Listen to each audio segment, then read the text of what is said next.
도돌이 가족들과 함께하는 말씀 묵상 시간입니다. 주의 말씀이 우리 삶에 든든한 반석이 될 수 있기를 주님의 이름으로 축원을 드립니다. 오늘 함께 나누실 말씀은 누가복음 8장 16절에서 25절 말씀입니다. 제가 예전에 구청에 간 적이 있습니다. 구청에서 어르신들에게 컴퓨터를 가르쳐주는 수업을 진행하고 있었습니다. 그리고 수업을 마치신 어르신들이 밖으로 나와 두런두런 이야기를 나누시는 데에 이렇게 말씀을 하셨습니다. 컴퓨터를 안 배우면 큰일 날 뻔했다. 처음에 어려워 포기하려고 했는데 하면 할수록 컴퓨터가 재미있고 더 유용한 것을 발견하게 되어지고 컴퓨터 안에 이 놀라운 세계가 있는 것을 새롭게 알게 됐다라고 말씀하는 걸 들었습니다. 그러면서 아이고 내가 너무 힘들어서 포기하려고 했는데 포기했다면 이 재미 이렇게 좋은 유익한 것 다 하나도 누리지 못했을 거 아니야 라는 말씀을 하였습니다. 이걸 들으면서 우리의 신앙의 세계가 보였습니다. 빈익빈 부익부 현상. 신앙의 세계에서도 이 신앙적 재미가 있고 또 신앙이 주는 큰 유익이 있습니다. 처음에 조금 힘들 수 있으나 말씀을 통하여 얻는 유익, 기도로 통하여 하나님의 일을 체험하는 일들, 이 신앙의 재미를 솔솔솔 하나하나 이 경험하는 이 삶, 참으로 중요합니다. 이 재미를 알면 재미가 더해지고 점점점 이 선수안의 신앙의 역사가 일어나기 때문입니다. 그런데 이 말씀 묵상이 힘들고 또 기도가 피곤하고 신앙을 그렇게 열심히 해야 되나라는 생각이 있어서 한 발 두 발 신앙에서 빼다 보면 신앙은 몸이 건조해지고 재미가 없어지죠. 그러면 신앙은 우리 삶의 피로도만 높여줄 뿐입니다. 그러다가 결국은 신앙에서 떨어질 수 있는 것입니다. 오늘 이러한 우리에게 예수님께서는 세 가지 잘함으로 말미암아 우리 인생에 복될 것을 누리기를 촉구하고 있습니다. 잘 듣고 잘 행하고 잘 믿어 새로운 하나님의 놀라운 세계를 경험할 것을 예수님은 요청하고 있습니다. 먼저 오늘 이 등불 비유를 통하여 주님은 말씀을 잘 들을 것을 그리고 말씀을 잘 들어 잘 사용할 것을 말씀하고 있습니다. 말씀을 잘 듣는 자는 복이 있나니 천국이 저희 것이미요 라고 말씀하시는 겁니다. 어떤 사람이 등불을 켜가지고 그릇으로 덮거나 안 보이는 곳에 들 사람은 아무도 없을 것입니다. 말씀은 비추기 위하여 가장 잘 비추는 곳에 둘 것이고 그로 인하여 모든 어두움은 다 밝음으로 보이게 될 것입니다. 그런데 이 등불을 가지고 예수님은 이렇게 말씀하십니다. 말씀을 잘 들어야 한다. 말씀을 잘 들을 때에 바로 우리 삶에 영혼의 빈곤함은 떠나가고 부유함이 주어지게 될 거다라고 말씀하십니다. 말씀을 잘 듣지 못하면 우리 영혼은 피폐해지고 결국은 기갈이 이르게 되는 것입니다. 그러면 어떻게 하면 말씀을 잘 사용할 수 있습니까? 말씀으로 내 자신을 비추는 것입니다. 내가 말하는 말, 행동하는 행동, 그리고 이것으로 인하여 내 삶의 속도와 태도를 살피는 것입니다. 내가 예수님처럼 말하고 행동하고 살고 있는가? 예수님을 많이 닮았는가? 내 삶의 태도를 보는 것입니다. 그 다음 말씀을 가지고 바로 내 삶을 돌아보는 것입니다. 내 삶의 방향 그리고 내 삶의 목표를 점검하는 것이죠. 나는 지금 하나님의 집으로 달려가고 있습니까? 나의 목표는 영원한 것을 추구하는 삶을 살고 있습니까? 욕망의 나라를 향하여 그 끝이 절벽인 그 나라로 달려가고 있지는 않습니까?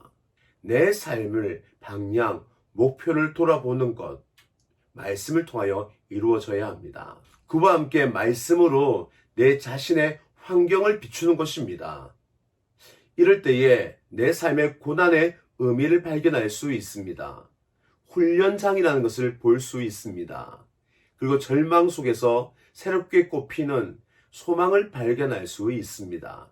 특별히 원망과 불평하는 내 삶의 조건, 그 속에서 우리는 하나님의 계획과 섭리가 보이게 되는 것입니다. 말씀으로 내 환경을 보면 환경을 통하여 내게 주시는 하나님의 음성을 들을 수 있는 것이죠. 우리의 삶을 말씀으로 해석할 수 있는 그 말씀을 비추어 내 삶을 볼 수 있기를, 내 태도를 볼 수 있기를, 내 삶의 방향과 목표를 한 번 더 확인할 수 있기를 주님의 이름으로 축원을 드립니다. 예수님께서는 잘 순종할 것에 대하여 말씀하십니다. 순종하는 자는 복이 있나니 너희가 내 가족이 될 것이미요. 오늘 예수님의 어머니와 형제들이 예수님께 찾아왔습니다. 이때 예수님은 이렇게 말씀하십니다.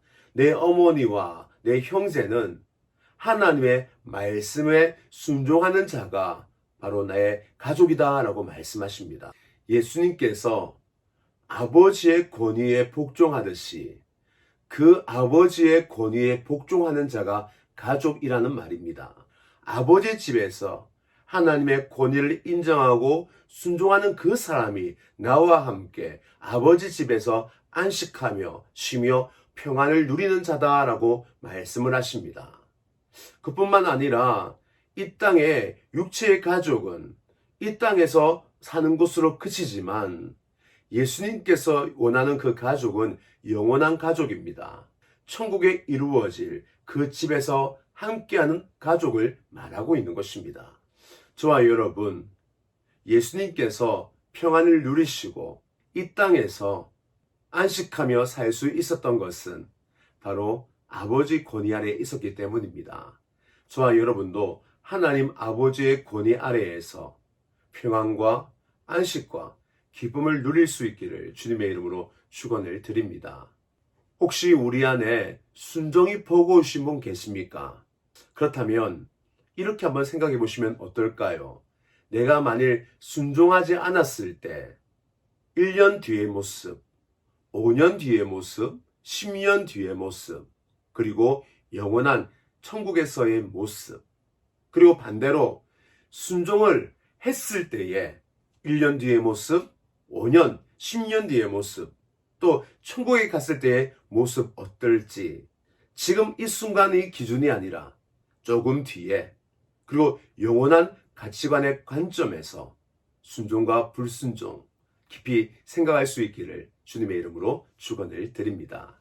예수님께서는 세 번째 잘 믿어야 될 것에 대해 말씀하십니다. 잘 믿는 자는 복이 있나니 평안을 얻을 것이미요. 예수님과 제자들 지금 풍랑이 있는 바다에 있습니다. 얼마나 거센지 제자들은 곧 죽을 것 같습니다. 그래야 예수님을 깨웁니다. 예수님 큰일 났습니다. 이때 예수님께서는 일어나셔서 풍랑을 그리고 물살을 꾸짖으시고 잔잔케 하십니다. 그러면서 하시는 말씀이 제자들에게 너희 믿음이 어디에 있느냐라고 하십니다. 믿음이 왜 없어? 이렇게 말씀하지 않고 믿음이 어디에 있느냐라고 하시는 겁니다. 참 묘한 말입니다. 믿음이 있다는 말인지 없다는 말인지. 마치 주님은 너 지금까지 내 제자라고 믿음이 있다고 따라다녔지. 그런데 믿음이 정말 있어야 될 이때 너 왜 믿음 없어? 그 믿음 어디 갔어? 그 믿음 어디에 두었어? 라고 주님은 말씀을 하시는 것입니다. 예수님을 깨울 때에 예수님을 믿었기 때문에 깨운 거죠. 그런데 그 믿음에 무엇이 섞여 있었는가? 불안, 두려움, 초조함. 믿기는 믿는데 두려워하고 초조해하고 불안해한 것이죠. 이것이 진짜 믿음이냐 가짜 믿음이냐. 그 전에 주님은 말씀하십니다. 너 믿음 어디에 두고 왔냐. 믿음은 항상 있어야 되지만 믿음의 가치는 믿음이 발휘될 때에 나타납니다. 불안한 그 순간 믿음이 있어야 합니다. 두려울 때 믿음을 사용할 수 있어야 합니다. 두렵고 불안할 때 그때 믿음을 사용하지 못하면 주님은 말씀하십니다. 내 믿음이 어디에 있느냐? 주님의 안타까운 음성이죠. 혹시 저와 여러분, 우리는 불안과 두려움 속에서 믿음을 잘 사용하고 있습니까? 믿음이 있다고 하는데 정작 사용되어질 그곳에 믿음을 사용하지 못한다면 말짱 두루묵 아니겠습니까? 저와 여러분의 신앙이 실제적인 신앙, 능력 있는 그 신앙이 되기 위하여 믿음을 잘 챙겨 항상 믿음의 역사를 꼭 필요할 때에 믿음을 나타내는 저와 여러분 될 수 있기를 주님의 이름으로 축원을 드립니다. 만일 저와 여러분 믿음을 다른 곳에 두고 있다면 얼른 찾아와 믿음을 사용할 곳에서 믿음을 꼭 사용할 수 있기를 주님의 이름으로 축원을 드립니다. 잘 듣고 잘 순종하고 잘 믿고 계십니까? 오늘 말씀을 통하여 주의 말씀을 잘 듣고 사용하고 또 순종하고 잘 믿어서 오늘도 주님의 역사를 우리 삶 속에서 경험할 수 있기를 주님의 이름으로 축원을 드립니다.